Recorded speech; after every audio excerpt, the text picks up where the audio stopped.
समादरणीय धार्मिक सज्जन वृंद, ऋग्वेद आदि भाष्य भूमिका में प्रारंभ में महर्षि दयानंद जी ने एक मंत्र दिया है। ओम सहना भवतु सहनौ भुनक्तु सह वीर्यं करवावहै तेजस्विनावधीतमस्तु मां विद्विषावहै। ओम शांति शांति शांति। इस मंत्र का विनियोग अध्ययन के समय किया जाता है।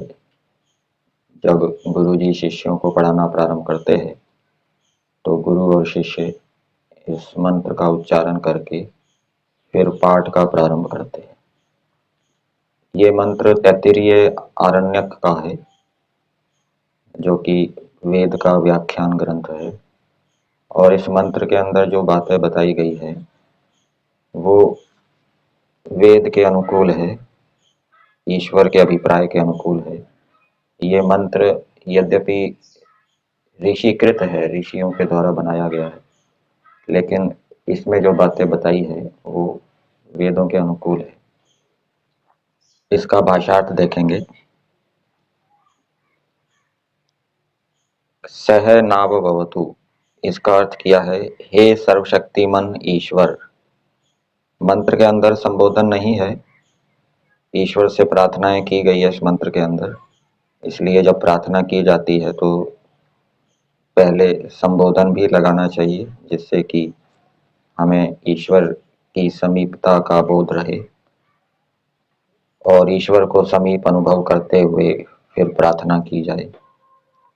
हे सर्वशक्तिमान ईश्वर, आपकी कृपा, रक्षा और सहाय से हम लोग परस्पर एक दूसरे की रक्षा करें। तो ये वेद का आदेश है कि मनुष्य एक दूसरे की रक्षा करें,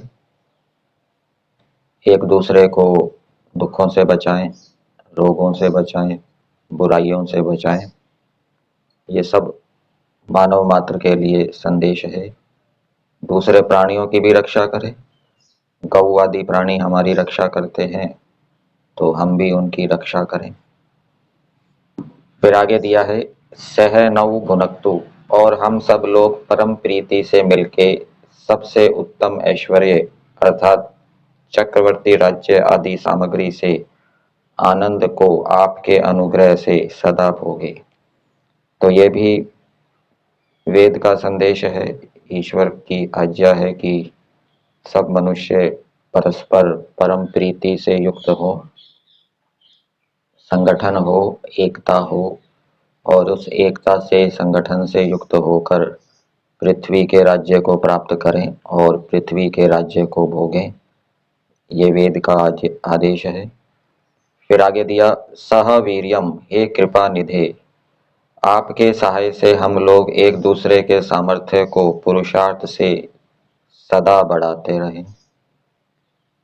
तो मनुष्य मात्र का यह कर्तव्य है कि वो एक दूसरे के सामर्थ्य को बढ़ाए, दूसरे जो पशु पक्षी आदि हैं उनके सामर्थ्य को भी बढ़ाए, जो दूसरे मनुष्य हैं उनके सामर्थ्य को भी बढ़ाए। तो ये जो वैदिक संस्कृति में यज्ञ किया जाता है, यज्ञ के माध्यम से जलवायु की शुद्धि होती है, उससे शुद्ध औषधियाँ उत्पन्न होती है, उसके सेवन से रोगों की निवृत्ति होती है और उससे सब प्राणियों का सामर्थ्य बढ़ता है। और सत्यार्थ प्रकाश में महर्षि दयानंद जी ने एक जगह लिखा है योग से सामर्थ्य बढ़ता है मनुष्यों का। तो हम स्वयं योग करें, योगाभ्यास करें, योग के अंगों का अनुष्ठान करें और दूसरों को भी बताएं योग के विषय में, जिससे कि वो भी योग का अनुष्ठान करके अपने सामर्थ्य को बढ़ाए।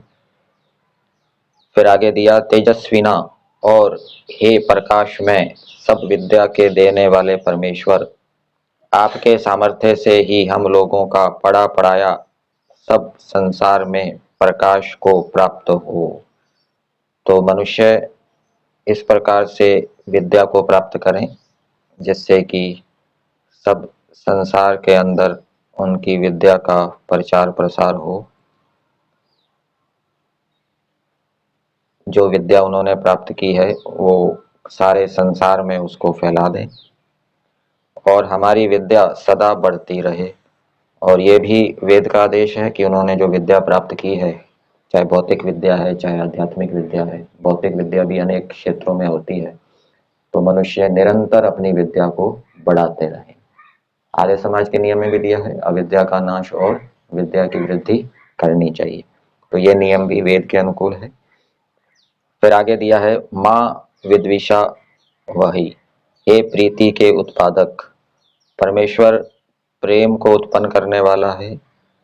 यदि हम ईश्वर की आज्ञा का पालन करेंगे, अहिंसा सत्य अस्तेय आदि का पालन करेंगे, तो हमारे अंतःकरण में ईश्वर की ओर से विज्ञान मिलेगा, जिससे कि प्रेम भाव की उत्पत्ति होगी। और भी परस्पर प्रेम कैसे उत्पन्न होता है उसके उपाय भी वेदों के अंदर बताए गए हैं। दूसरों के गुणों को हम देखेंगे, दूसरों के उपकारों को यदि हम याद रखेंगे, तो दूसरों के प्रति प्रेम भाव उत्पन्न होगा। तो परमेश्वर ने प्रेम भाव कैसे उत्पन्न होता है उसके उपाय बताए हैं। और जो जो उन उपायों का अनुष्ठान करता है, पुरुषार्थ करता है, तो ईश्वर उसको विज्ञान देता है, जिससे कि परस्पर मनुष्यों के प्रति दृढ़ प्रीति उत्पन्न होती है। आप ऐसी कृपा कीजिए कि जिससे हम लोग परस्पर विरोध कभी ना करें, किंतु एक दूसरे के मित्र होके सदा वर्ते। तो विरोध कब होता है? जब विचार नहीं मिलते। तो सब पृथ्वी के ऊपर यदि सब एक ही मत को मानने वाले होंगे, वैदिक मत को मानने वाले होंगे, तो उससे विरोध नहीं होगा। और जब भिन्न भिन्न मत वाले होंगे तो वहां तो विरोध होगा ही। इसलिए प्रयास ये करना चाहिए कि सभी एक विचार वाले हों, वैदिक विचार वाले हों, जिससे कि विरोध ना हो और परस्पर सब मनुष्य प्रेम पूर्वक रहें, मित्र भाव से। ये मंत्र संस्कार विधि में गृहस्थ आश्रम प्रकरण में भी दिया है। वहां पर भी महर्षि दयानंद जी ने इसका अर्थ किया है। उस अर्थ को हम देखते हैं। संस्कार विधि में दिया है, हम स्त्री पुरुष, सेवक स्वामी, मित्र मित्र, पिता पुत्र आदि मिलके हम दोनों प्रीति से एक दूसरे की रक्षा करें। तो ये गृहस्थ आश्रम में है, वहां स्त्री पुरुष होते हैं, तो स्त्री पुरुष की रक्षा करे, पुरुष स्त्री की रक्षा करे, दुखों से, बुराइयों से, रोगों से। सेवक स्वामी है तो सेवक स्वामी की रक्षा करे, प्रीति से रक्षा करे, और स्वामी सेवक की रक्षा करे, दुखों से बचाए, बुराइयों से बचाए, रोगों से बचाए। मित्र भी मित्र की प्रीति से रक्षा करे, पिता पुत्र आदि की, पुत्र है पौत्र आदि है, उनकी भी प्रीति से रक्षा करे, उनको रोगों से, बुराइयों से, दुखों से बचाए। और सह प्रीति से मिलके एक दूसरे के पराक्रम की बढ़ती सदा किया करें। तो स्त्री पुरुष के पराक्रम को बढ़ाए, पुरुष स्त्री के पराक्रम को बढ़ाए, सेवक स्वामी के पराक्रम को बढ़ाए, स्वामी सेवक के पराक्रम को बढ़ाए। इसी प्रकार से मित्र मित्र के पराक्रम को बढ़ाए, पिता पुत्र के पराक्रम को बढ़ाए, और पुत्र पिता के पराक्रम को बढ़ाए। फिर आगे दिया है, नौ हमारा अधितम पढ़ा पढ़ाया अति प्रकाशमान होवे। तो जो पढ़ा हुआ है, जो उन्होंने विद्या प्राप्त की है, वो उसको वो सर्वत्र फैलावे, तभी वो अति प्रकाशमान होगी, दूसरों को पढ़ाकर उपदेश देकर। और हम एक दूसरे से माँ विद्वेषा वही, कभी विद्वेष विरोध विरोधनम विरोध ना करें। तो यहाँ बताया कि स्त्री पुरुष एक दूसरे से द्वेष ना करें, विरोध ना करें।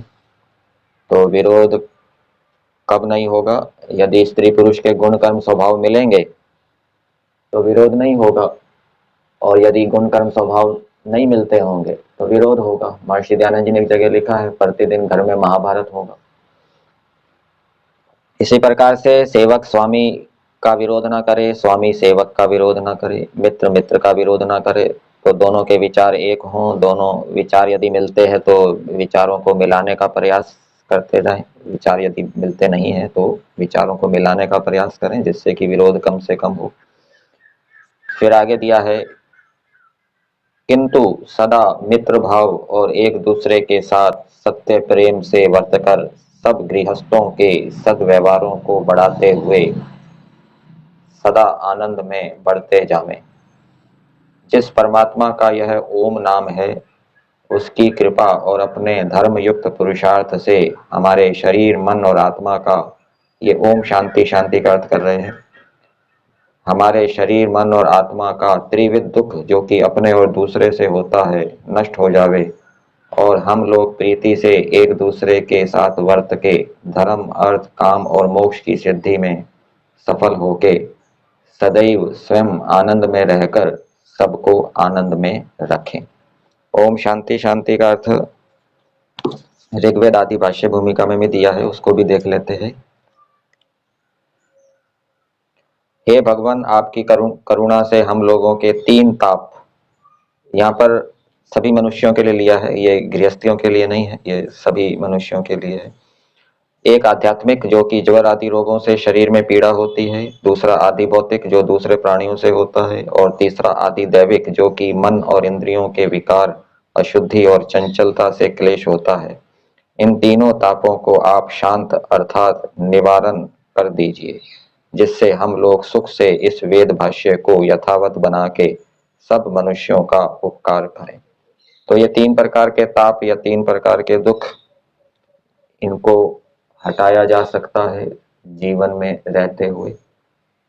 वो दुख तो आएंगे, उनको कम किया जा सकता है, 90%, 95% उनको हटाया जा सकता है, इस अर्थ में लेना चाहिए। पूर्ण रूप से तो ये तीनों दुख नहीं हटेंगे। यही आपसे चाहते हैं, सो कृपा करके हम लोगों को सब दिनों के लिए सहाय कीजिए।